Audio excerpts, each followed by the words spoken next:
Bienvenidos una semana más a nuestro paseo afectivo, sentimental, nostálgico, por una Huelva, como me gusta decir, desaparecida físicamente, pero muy viva tanto en el corazón de los que la disfrutamos como en la curiosidad de los que quieren conocerla. El invitado de esta semana repite visita, es un referente de la cultura en Huelva desde su puesto como director de la Fundación Caja Rural del Sur. Personalmente añado por mi cercanía humana y amistosa con él que su predisposición hace mucho más fácil cualquier movimiento, cualquier iniciativa que queremos tener en el mundo de la cultura de nuestra ciudad. Yo cariñosamente le digo bienvenido, querido amigo Emilio Ponce y Tornero, que las mamás estén presentes también. Muy presente, muy presente. Muchísimas gracias, Diego. Yo te quiero, hablando de gracias, te quiero dar las gracias por la exposición que se ha inaugurado hace un par de días, donde solo hemos encontrado facilidades. Tengo una anécdota que el día que nos reunimos, Paco, un fotógrafo y un servidor en tu magnífico despacho, te alargué el papel, lo miraste y dijiste, aprobado, y firmaste. Bueno, eso hoy día no tiene precio, porque cualquier otra tienes que andar 320 pasos antes de que te digan el visto bueno. Pero es que hay un algoritmo natural que nos dice que debe ser así, porque es que las veces que se ha hecho, la anterior recuerdo que fue multitudinaria, y nosotros lo que queremos es que la calle Moraclaro esté llena de gente cada acto que hagamos. La anterior yo creo que fue, a pesar de que estamos en pleno COVID, tenemos las fotos de familia, estamos todos con la mascarilla puesta. Sí. Fue sorpresivamente un éxito enorme, o sea, porque hubo que hacer dos inauguraciones, una para autoridades y los retratados y otra para el público en general, pero es que el lleno era diario, mañana y tarde. Lo que ocurre es que esto nos ha llevado cerca de un año. Pero nosotros lo que tenemos que agradecer nosotros a vosotros, porque si acordáis de un lugar, os acordáis de un lugar queremos que sea tan emblemático para la cultura de Huelva como es el Centro Cultural José Luis García Palacio de la Fundación Caja Rural del Sur, y que os acordéis y nos permitáis acompañar en el viaje, para nosotros es un agradecimiento muy grande y nos da mucha felicidad. Pues la verdad es que yo solo tengo recuerdos gratos de aquella primera exposición y recuerdos gratos de una presentación de mi tercer libro, que vino José Luis García Palacio y dijo, Diego, muy agradecido, yo le di las gracias y dice, no, agradecido porque es la primera vez que veo la sala que hace 200 personas absolutamente llena y con personas esperando fuera. Y no saben la satisfacción que me da que esto se haya producido. Así que las gracias a vosotros, porque aquel mismo día, después de presentar yo el libro, Antonio María inauguraba una exposición en la sala exterior. Aquello estuvo perfecto. El Liceo Las Amistades, el Liceo Moguer, tocó tanto en la lectura mía, porque Puri Albuja, mi antigua compañera de Radio Juventud, leyó los sueños, y luego fuera pues había que, yo sufrí, porque estaban tocando 5 o 6 chavales música de cámara, pero es que allí había más de 100 personas y era imposible, fue un día completo, y una querida amiga como nuestra, de Begoña Sauci, se encargó de que la copa de Sauci no faltara, o sea que fue un día completísimo aquel. Mira, yo también te quiero agradecer la aceptación de mi propuesta para que Las Caras de Huelva tenga una 9ª edición, que va a ser muy especial porque va a tener a pintores súper conocidos de Huelva. Si te hablo desde Juan Carlos Castro, de Pedro Rodríguez, Antonio María, David Morales, Andrés Espuela, o sea que va a ser un... No es nada menor. No es nada menor. Pero ¿cómo va a ser? Porque tú has diseñado una presentación un poco especial, porque no la cuenta aquí que no nos escucha nadie. Bueno, nadie. No, vamos, yo creo que va a ser un día muy importante, lo vamos a llenar de todas estas personalidades que siempre te acompañan a ti, nos acompañan a todos en la Fundación, y creo que va a ser un día muy primoroso. Ya lo veremos, ya lo iremos viendo. Ya lo diremos más adelante, pero digamos que va a ser muy sorpresivo. Muy sorpresivo, hombre, y muy generoso. Eso es, correcto. Y muy generoso. Correcto, tú vas a dar la tecla.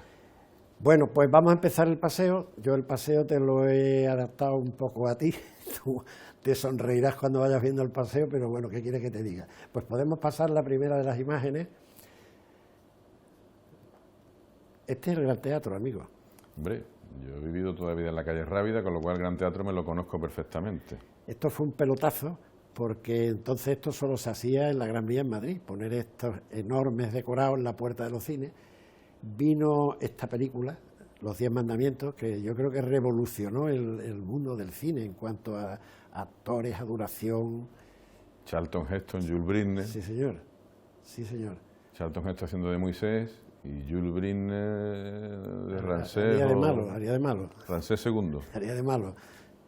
Que yo me acuerdo que había que sacar las entradas porque siempre he sido muy aficionado al cine y lo sigo siendo, ¿eh? Yo estoy abonado a no sé cuántas plataformas. Es la gran aventura, ¿eh? Y la más barata de las aventuras. Y sobre todo una de las plataformas que yo estoy enamorado de ella es Fríjolé, que es cine español. También tiene cine mítico, pero fundamental cine español. Entonces veo cine de mi época, de los años 50, 60. Yo en mi época de estudiante, la primera sesión, si tenía CAS, yo era un fijo del Rábida, del Gran Teatro, del Mora, que eran los cines un poco... En el Rábida me metía yo a las 4 de la tarde y salía a las 9 porque me quedaba allí metido y veía un par de sesiones. Sí, porque es una cosa que se hacía mucho, te quedaba y luego veía la segunda. Yo la verdad es que tengo muchísimos recuerdos. Luego vamos a ver una foto del Documento Nacional de Identidad. Y yo recuerdo que mis primeras 2 películas las vi en el mismo día. Una en el Gran Teatro, que era Vértigo, de Entre los Muertos, una de Quinova y de Alfred Hitchcock, y me fui directo luego al Rábida a ver Bus Stop, de una descomunal Marilyn Monroe. Sí, señor. Y me cargué, digo, 2 de más. Y además entré en el Gran Teatro, me acuerdo mirando mucho a Correa, que era el portero, que era el carnet, digo, que me lo pida hoy, que hoy lo llevo. Y no me lo pidió el tío, ¿no? Porque otras veces llevaba el carnet de estudiante falsificado, te echamos atrás. Y ese día iba yo con mi carnet nuevo, pero no me lo... Tú sabes que yo soy un aficionado a la música y para mí el Gran Teatro, que he visitado alguno que otro, es uno de los lugares con mejor acústica que he podido ver conciertos tanto de jazz como de rock, y es uno de los lugares que me gusta más cada vez que hay algo, independientemente de que me guste más o menos lo que venga, pero suelo ir, porque me parece una acústica genial. Pero como han tenido varias reformas, la acústica sigue siendo la misma. Bueno, yo ya no te puedo decir a ese nivel de detalle, ¿no?, con respecto a las anteriores reformas, pero a mí me parece que a día de hoy, o los años...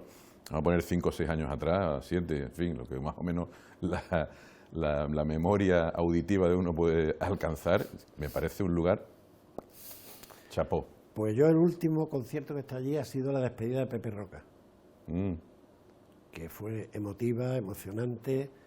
Por cierto, Pepe es uno de los 51 rostros que están en la exposición que inauguramos hace un par de días. Correcto. Estuvimos en su casa. Tiene una casa en un sitio privilegiado. Yo sabía que vivía en la calle Concepción. Un hombre entrañable. Sí. ¿Enfrente de la iglesia? Aproximadamente. Un poquito más para arriba, pero es muy curioso porque tiene además un perro, que estuvimos allí un rato con él, una perra, y no sabíamos que había perra hasta que llegó la hija. Estaba allí calladita. Totalmente callada, pero es que la hija nos hizo una auténtica exhibición. Date la vuelta a la derecha, date la vuelta a la izquierda. O sea, de verdad, maravilloso. Me recuerda como el perro de mi amigo Alfonso Aramburu, de nuestro amigo Alfonso Aramburu, que cuando venía a mi despacho, venía con su perro y se sentaba allí. Llegaba al banco. Y tenía algún que otro sonido que le había enseñado. Llegaba al banco y él iba a hacer sus cosas, muchas veces subía al despacho y el perro se ponía en la cola de la caja. Para guardar el sitio. Para guardar el sitio, ¿no? Bueno. Pero tal cual te digo, ¿eh? La perra se ponía, y además cuando se murió aquello, parecía que no iba a tener más, pero bueno, luego... Creo que la hija o los hijos así le regalaron uno más. Bueno, pues vamos a cambiar de foto, pero no de estilo de fachada. Si antes vimos el Gran Teatro, esto era una auténtica preciosidad. Que la calle esta es la tertulia del Litri, que estaba la calle Jesús de la Pasión. Y la calle San Sebastián entera hasta el cementerio viejo, bueno, ya desaparecido en esta época, estaba lleno de los concursos de fachada y de las hortalizas. ¿Tú te acuerdas de eso? Qué curioso, yo no. Tenía una... No. Bueno, no seas coqueto. Yo soy un poquito más que coqueto, no, eso yo no me puedo acordar, pero me debería acordar a lo mejor por lo que me pudiera haber contado mi queridísimo abuelo Emilio, pero no lo recuerdo yo. Eso debe ser a la altura aproximadamente de la Iglesia de la Soledad o llegando a la Plaza San Pedro. No, esto es, tú llegas a la esquina de Jesús de la Pasión. tuerces a la derecha, como es lógico, y casi pegando a la esquina. Casi pegando a la esquina. O sea, para la ermita tenías que caminar un poco más hacia la derecha. Esto tiene, yo es que tengo una colección de fotos de estos espectaculares, tienen otra que es un burladero de una plaza de toros. Es que es curioso el burladero ahí en la Sí, pero aquí es pequeñito, pero el otro es un burladero total. Y había más, estaba la Parra Grande, la Parra Chica, Casa Honorio, el Pésame, que estaba en la esquina de la Plaza de la Soledad. Lo he dicho aquí muchas veces, pero es que a mí me hace mucha gracia. El Pésame, allí se daban los pésames muy cerca, en el Altillo de los Salados, pero estas decían el Pésame porque tenía una entrada muy baja, yo lo he contado aquí antes, y entonces cuando llegaba alguien que fuera un poco alto, se tenía que agachar y parecía que daba la cabeza para entrar para el Pésame, y a la taberna se le decía el Pésame. Y lo de las hortalizas era fantástico, era una hortaliza. Eso, ilústrame, ¿qué es eso de la hortaliza? Lo de las hortalizas, pues que ponían unos rábanos inmensos, unas lechugas tremendas, unas patatas, cualquier tipo de frutos tremendos, enormes, colgando de la fachada. Los mayores los solían poner en la Parra Grande, que estaba dando a la Plaza de San Pedro, la farmacia que hay allí de toda la vida de Guerrero. Bueno, pues pegando estaba la Parra Grande. Había dos parras, la Parra Grande y la Parra Chica, y ponían unos sobre todo los rábanos eran inmensos. Yo no sé cómo podían conseguir esas cosas tan tremendas, lechugas, patatas, espárragos, de todo, pero todo, y era un concurso, daban sus premios, igual que daban los premios de... Era un San Sebastián distinto. Yo soy muy sansebastianero, yo me siento muy cercano de siempre a San Sebastián, tengo el honor de, no sé si hay alguien más, de haberlo exaltado 2 veces en la Ermita de la Soledad y de haberlo pregonado en el Gran Teatro, que ha sido uno de los días de verdad más felices de mi vida, de verdad. Yo lo sigo, algunas veces lo veo en la plataforma mía y me sigo emocionando. Te digo que durante el pregón lloré 2 o 3 veces, de verdad. Yo soy muy mi infancia era la feria de la Virgen de la Cinta y San Sebastián, porque aunque vivía en la calle Verdigón, estaba casi siempre por aquella zona por mi abuela y por el negocio de mi padre, que estaba en la calle del Medio Hermú. Bueno, pues vamos a seguir viendo cosas curiosas que tú has escuchado hablar, pero a lo mejor no las has visto. Esta es la Plaza del Estadio, hermano. Hombre, claro. Eso sí lo he conocido yo. Pero a lo mejor no en esa época, pero sí lo he conocido. Fíjate que la calle Isla Cristina no existe todavía. Se ve al fondo que no está todavía la calle Isla Cristina. Mi Está... abuelo Emilio, con el tiempo vivió más para allá en la barriada José Antonio. Pero está mucho más para abajo, mucho hombre. Más para allá, pero la barriada José Antonio en esta época ya estaba. Ya estaba allí, ¿no? Sí, la barriada José Antonio. ¿Y no estaba la calle Isla Cristina y estaba...? No, es que en la barriada José Antonio te puedo decir, porque íbamos los chavales con la Hermandad del Rocío, que entonces salía por allí porque no había puente. La barriada José Antonio existía desde cuando yo era un crío de 14 o 15 años. Allí sola estaba la cárcel y pegando, sí, estaba allí. Y las calles se llamaban todas Camarada no sé qué, Camarada no sé cuánto. Sí, recuerdo. Sí. Eran casas pequeñitas así de una planta. Aquello era una odisea llegar allí. Yo tengo 2 conocidos míos y tuyos que han pasado por el programa, uno Alfonso Garrido, que vivía allí, y digo, bueno, Alfonso, ¿tú cómo venías de allí al ayuntamiento? Pues ya estaba en el ayuntamiento, y otro es Juan Carlos Castro. Bueno, yo iba de la calle Rábida allí en un autobús que tenía un chofer y un cobrador en la parte de atrás. Exacto. Eso ahora, imagínate. Exacto. A pesar de mi aparente juventud, ya llevo pinto alguna canilla. Todos los autobuses, era curioso, te montabas por detrás, estaba el cobrador, y cuando ya había subido decía, tocaba un timbre, el conductor lo escuchaba y para adelante. Esto sí está allí al frente, ves el Cine Odiel. Yo he ido al Cine Odiel, ¿eh? Así me llevaba mi abuelo, hombre. Y pegando la zapatería de Diego Vega. Fíjate, había 2 zapaterías, una abajo y otra más para arriba, ¿no? Al lado de, ¿había otra zapatería más para arriba o fue posterior a lo mejor? No, yo me acuerdo de la de Diego Vega. Más para arriba sí estaba... ¿Estaba también la confitería? Estaba la confitería, sí. Y una tienda de fotos, no me acuerdo del nombre ahora mismo, pegando al Cine Odiel. Cine Odiel, que era muy curioso, porque había un portero a la entrada, pero luego tú te tirabas o para butaca o para principal, con lo cual si... Y tú querías, sacaba de arriba, que sería yo una de arriba, sacaba de arriba y pasaba del fielato y te metías para la izquierda y te sentabas en el patio de butaca. Yo iba mucho al Cine Odiel porque ponían los estrenos del centro, era la misma compañía, y luego los reestrenaba en la Isla Chica y lo ponía el mismo más barato. Había 3 cines allí, Odiel, el Isla Chica y al lado ¿El Fantasio? El Fantasio. Entonces estaba ahí Y el Apolo. detrás de donde estamos nosotros, digamos, en la pantalla, ¿no? Y el Fantasio está a la derecha de la pantalla. Eso es. Y más adelante estaba el Apolo y de verano estaba el Isla Chica. El la Villa Apolo no Clara. lo he visto. No. Y la chica sí. Sí, pero si el Apolo es posterior a la Isla Chica, ¿no? Sí. La chica sí me acuerdo yo de verano, que estaba Además, más cerca de mi abuelo y me llevaba en verano. Pues el Apolo estaba frente a la Isla Chica. Ah, bueno, me acuerdo. Y Fíjate. tenía verano, Perdí un poquito de verano y de invierno. esa retentiva. Entonces veías una película aquí en el centro y decías, bueno, la quiero ver otra vez. Yo siempre he confesado aquí mis amores cinematográficos, ¿no? Susanne Plesset de Ardilá, esta Sonia Bruno, entonces la veía en el centro y luego a precio mucho más reducido veníamos hasta la zona de la Isla Chica a verla. Luego abrieron ya empezaron las cafeterías, empezaron las columnas, los domingos de fútbol eran impresionantes. Claro. Y tenía una Cogí vida... una vida la Isla Chica tremenda. Una vida tremenda. Ahí está en un estado incipiente todavía.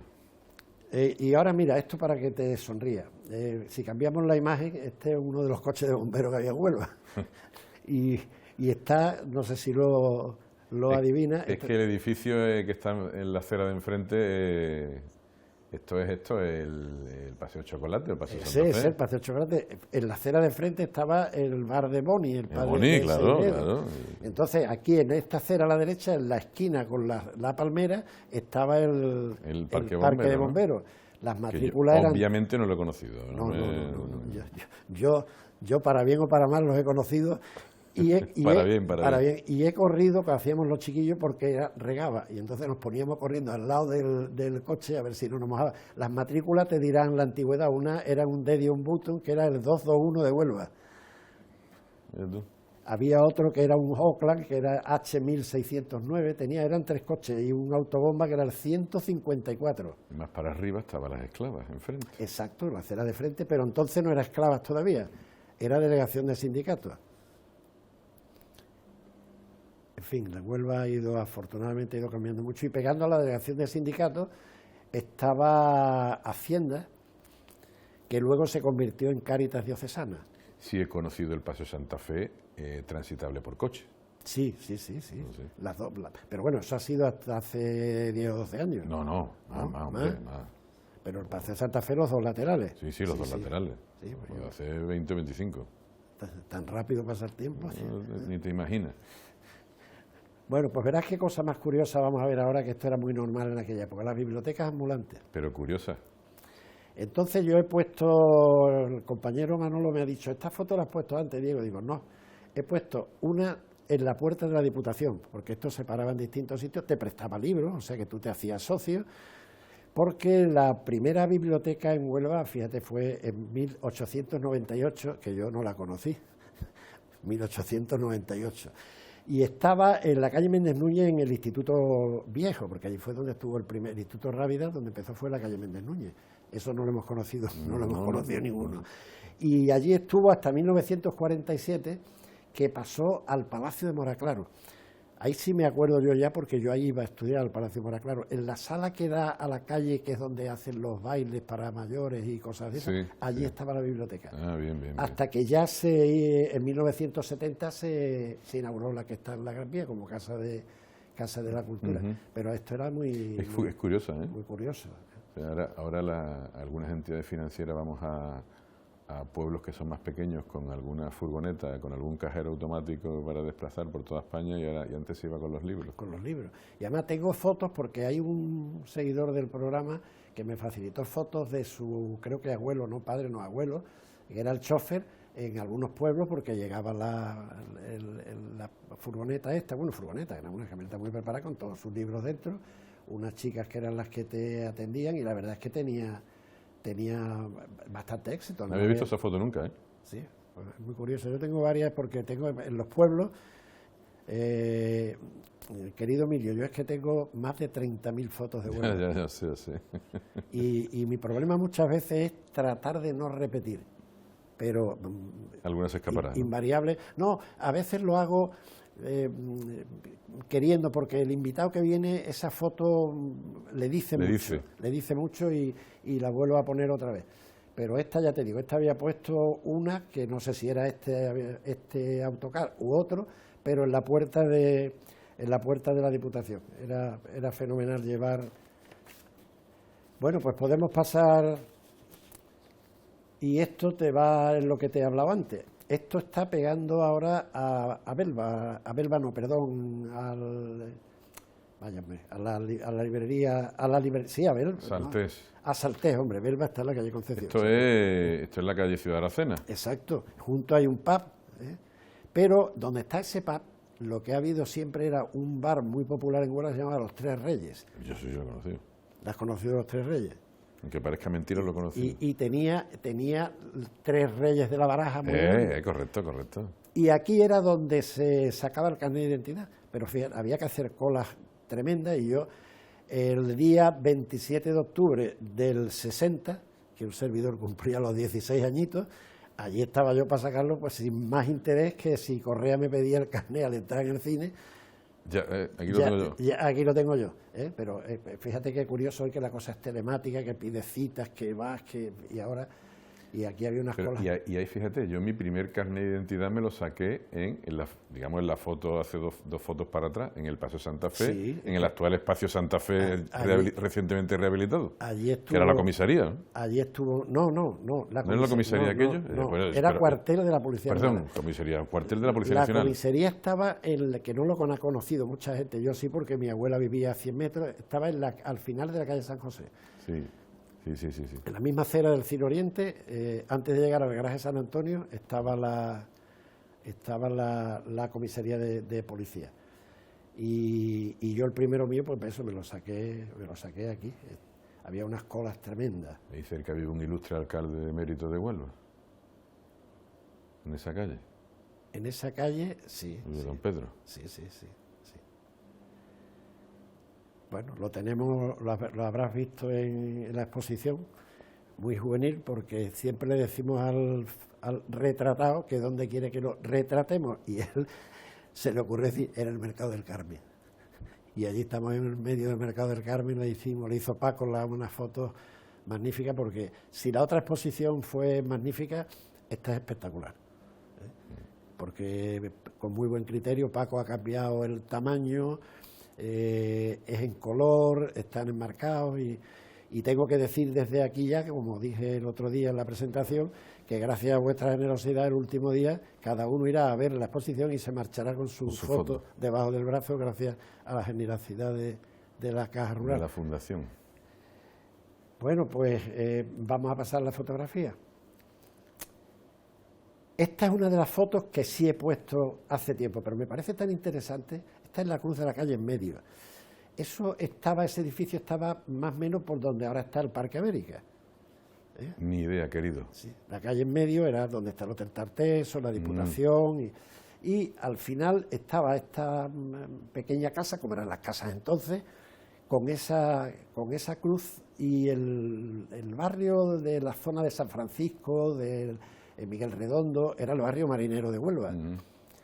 Entonces los marineros, dice la leyenda, que los marineros cuando iban a salir a navegar venían a rezar a esta cruz, porque claro, venían del barrio y iban hacia el muelle. Y había también una leyenda, nunca mejor dicho lo de leyenda, ahora con mayúsculas, la leyenda del perro negro, que dice que había un perro negro que estaba siempre por allí, dando vueltas para atrás, para adelante, pero que si una noche de luna llena el perro llegaba cuando tú estabas rezando y ladraba, te daba la vuelta y te ibas para tu casa.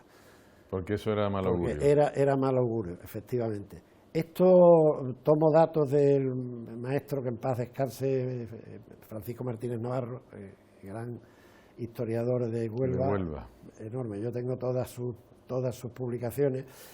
Él dice, leo los datos, que data de 1618 y que cuando se derribó el propietario, que era, ¿cómo se llamaba? Lo tengo por aquí el nombre del propietario, don José Luna, para que no se destruyera, se lo regaló al arquitecto que era Saavedra.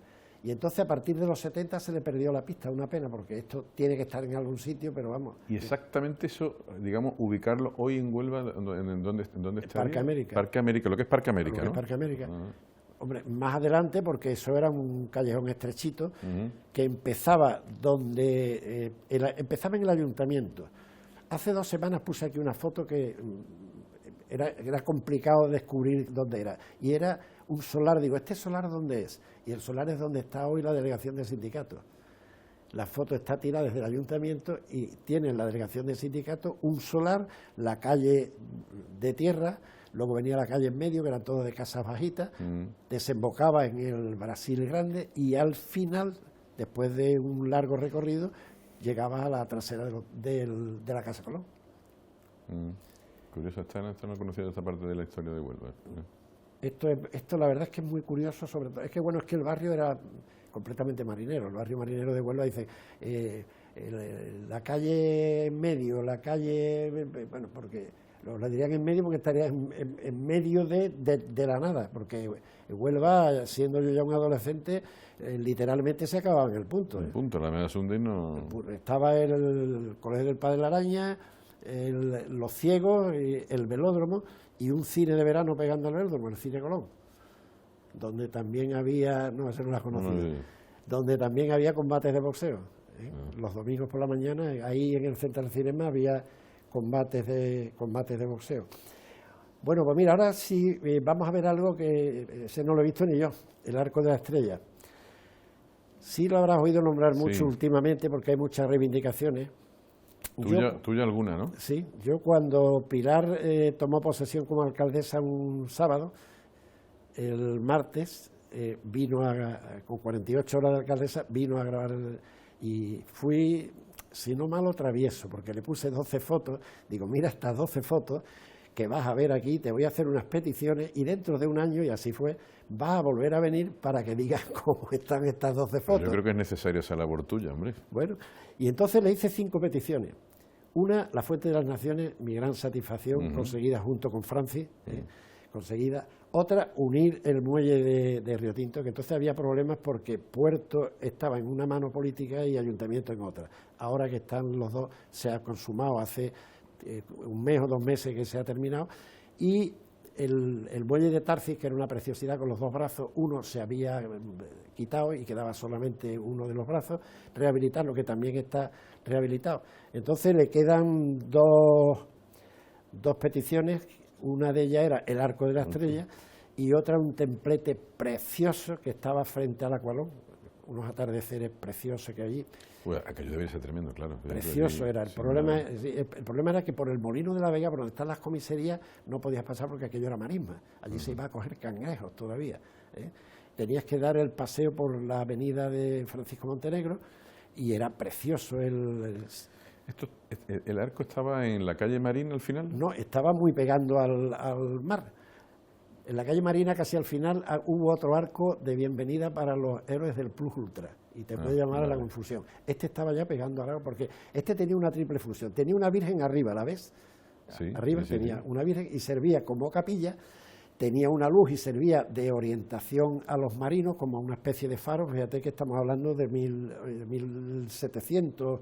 Pero por eso decía yo, que pensé que estaba por 12 de octubre o calle Marina al final. No, ahí te confunde con el otro, ¿no? Con el del Plus Ultra. Cuando vino el Plus Ultra se pusieron 2.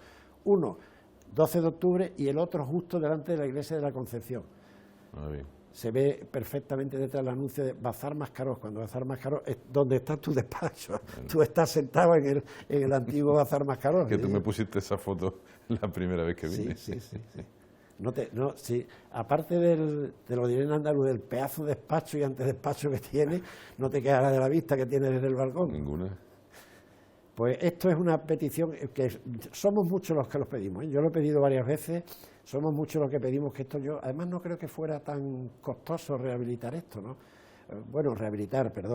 Rehacer esto, ¿no? Porque y no sé qué documentación habrá, porque la Fuente de las Naciones se ha hecho idéntica.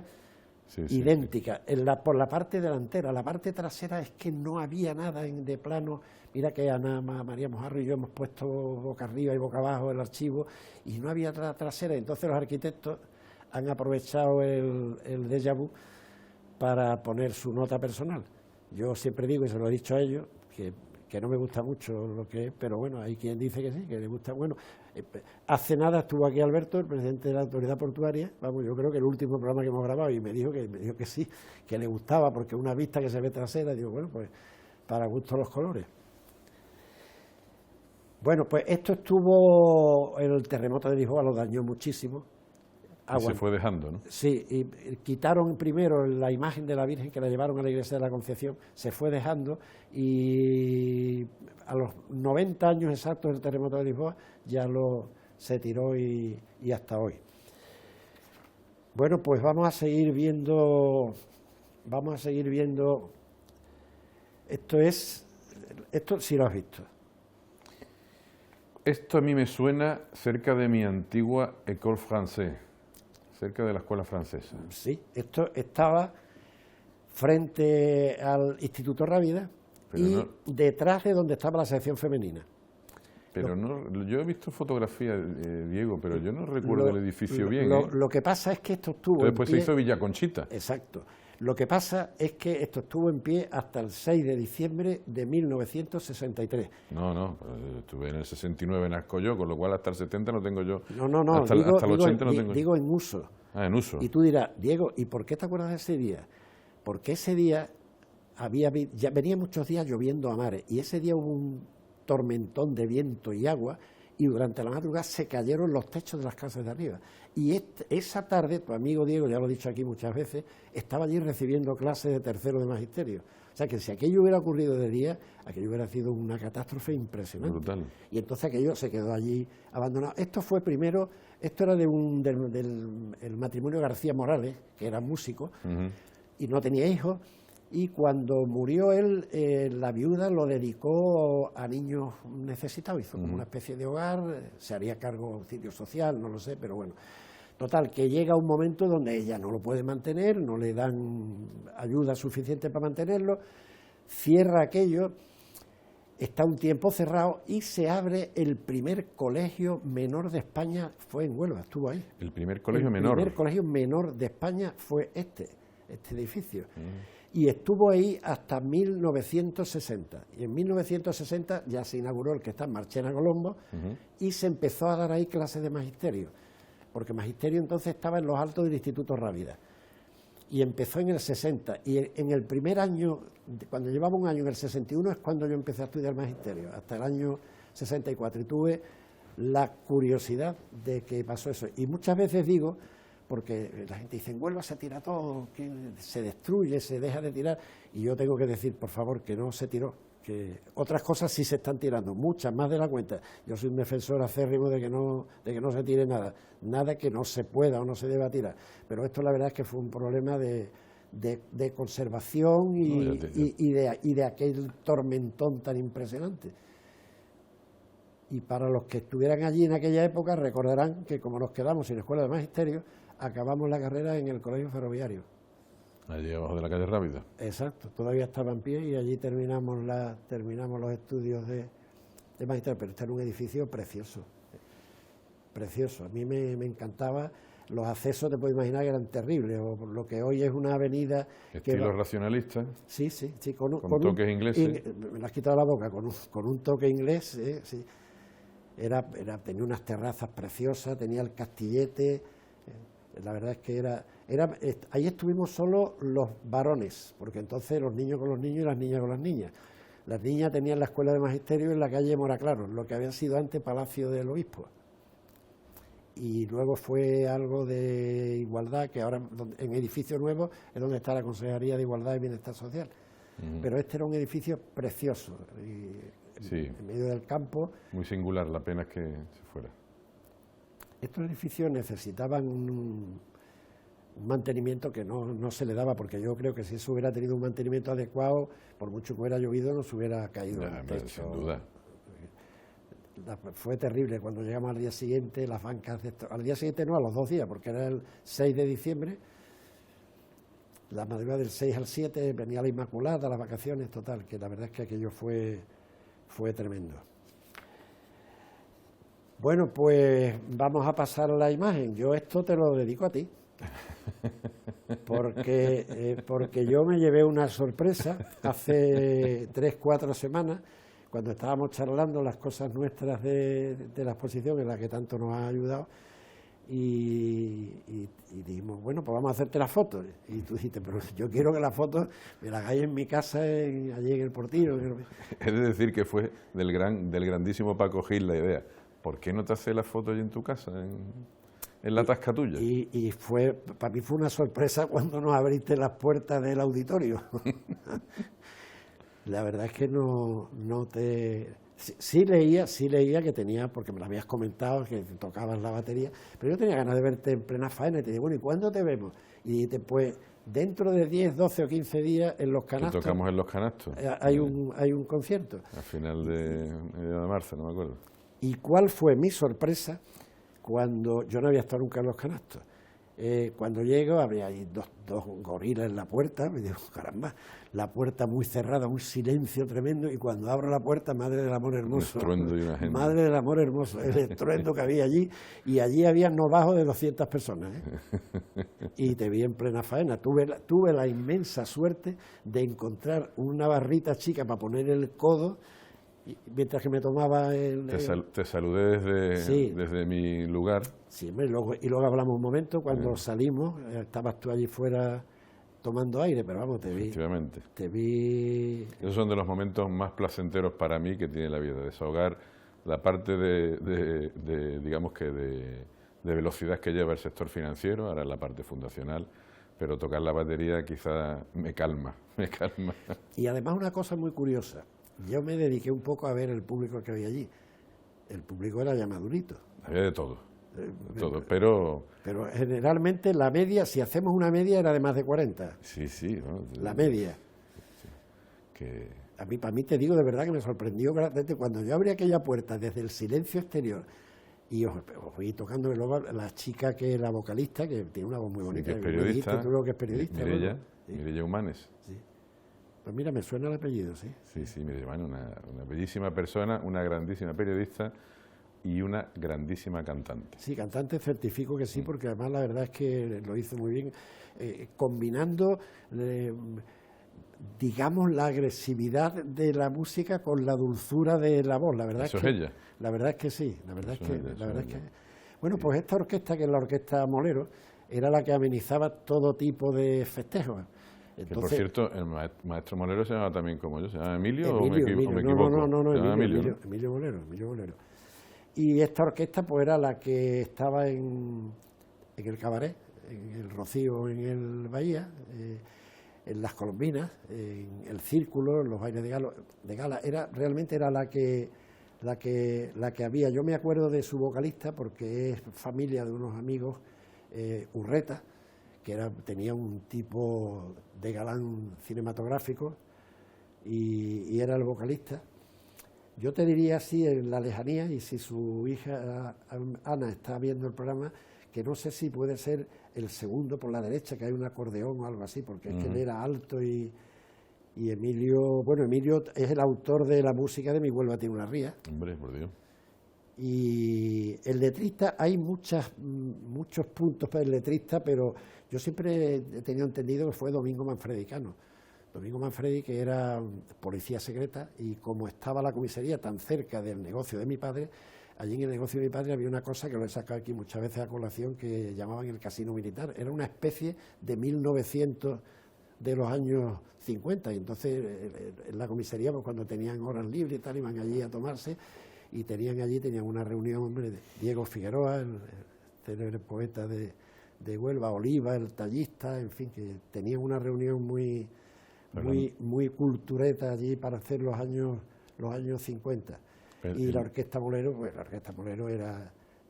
Hablando de eso, el lunes pasado, en la presentación del libro Maestranza que hicimos en la Fundación, en Sevilla, sonó mucho Huelva, porque el maestro Tejera, que vino a tocar, tocó Jabugo, tocó Mi Huelva tiene una ría, y además le dimos el premio a David de Miranda como mejor torero de la temporada 2025. Parece que el jurado taurino de este año del Cabezo, en el cual tuve el honor de participar, no nos equivocamos mucho.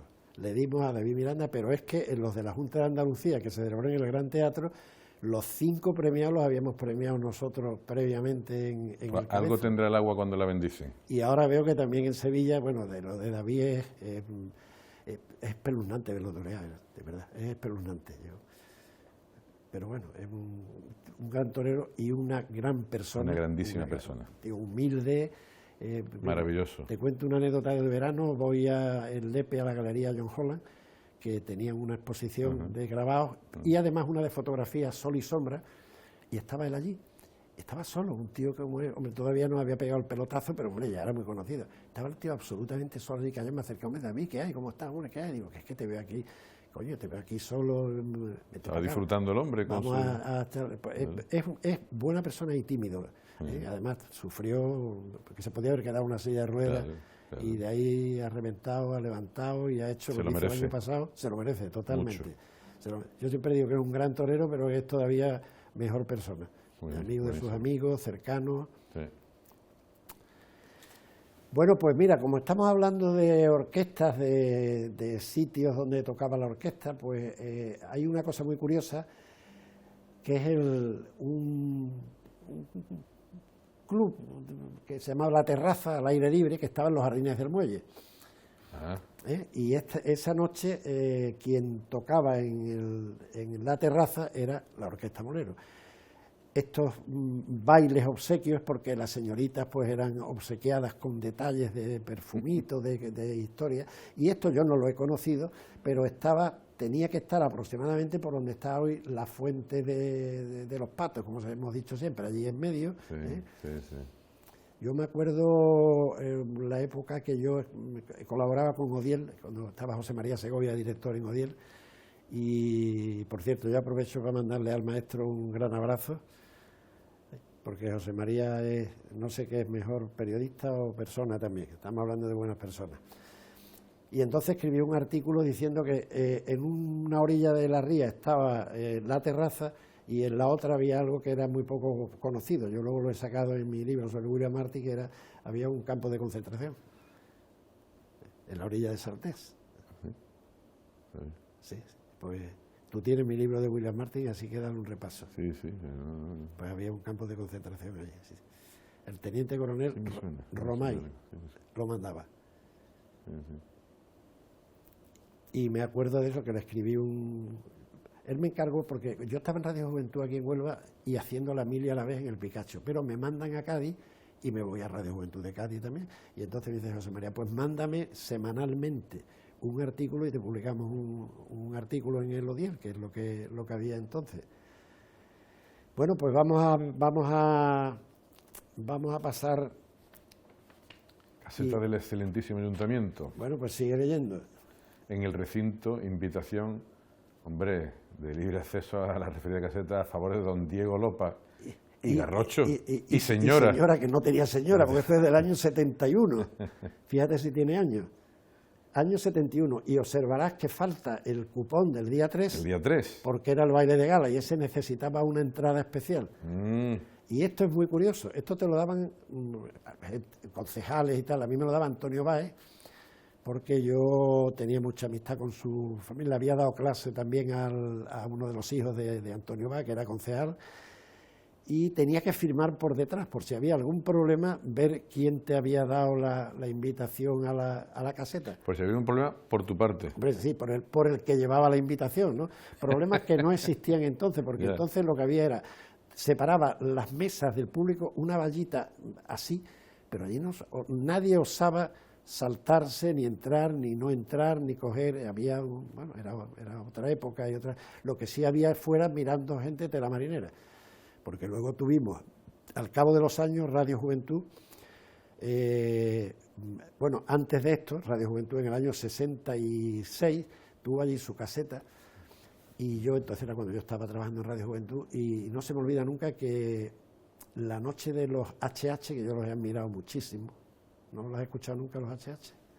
Búscatelo en Spotify, y tuve el presentarlo, y además le pedí, digo, y además quiero que me dediquéis, Capri se acabó, que era una canción que a mí me privaba muchísimo. Pues búscate los HH, eran unos hermanos. Capri se acabó, yo escuché algo de Capri se finí, sí, es lo mismo, obviamente, pero yo había escuchado eso de Capri se finí. Es lo mismo. Yo hace no mucho estuve en Capri y digo, ¿quién me iba a decir a mí en los años 60 que yo iba a estar en Capri y me iba a hacer fotografía aquí en Capri? bueno, las fiestas eran distintas y Radio Juventud tenía una caseta donde vino, ¿cómo se llama este? Loma, Bruno Loma, también vino a la caseta, que me acuerdo que al salir le quitaron hasta los botones, las niñas le quitaron hasta los botones de la ropa que llevaba.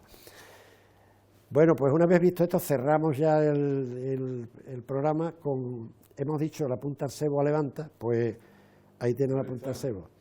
Ahí tiene la punta al cebo, pues con esta vista tan querida, tan huelvana, con los tordos de dama, el trampolín, la gente jugando ahí al fútbol, cerramos el programa. Querido Emilio, querido amigo, muchas gracias por tu... Nuevamente he de decirte que no me he dado cuenta. Sí, que bueno. Ojalá todo el que venga por aquí disfrute como disfruto yo cuando estoy contigo, porque lo haces tremendamente fácil, agradable, ameno. Parece que estamos en mi despacho, en el tuyo, da igual, charlando dos amigos un día sobre la Huelva antigua que mi abuelo tanto me enseñó. Sí, pero es que se nota mucho que eres muy amigo mío, y ahora después de haber dicho esto, se nota más todavía que eres muy amigo mío. Lo hace muy, muy fácil, querido. Querido Emilio, un abrazo y siempre mi amistad. Muchísimas gracias. Y a todos ustedes, queridos telespectadores, pues agradecerles la atención prestada, decir algo que afortunadamente tengo que decir casi siempre, que se nota la complicidad entre el invitado y el presentador, y que, como siempre, os espero el próximo viernes, y hasta entonces que sean ustedes especialmente muy felices.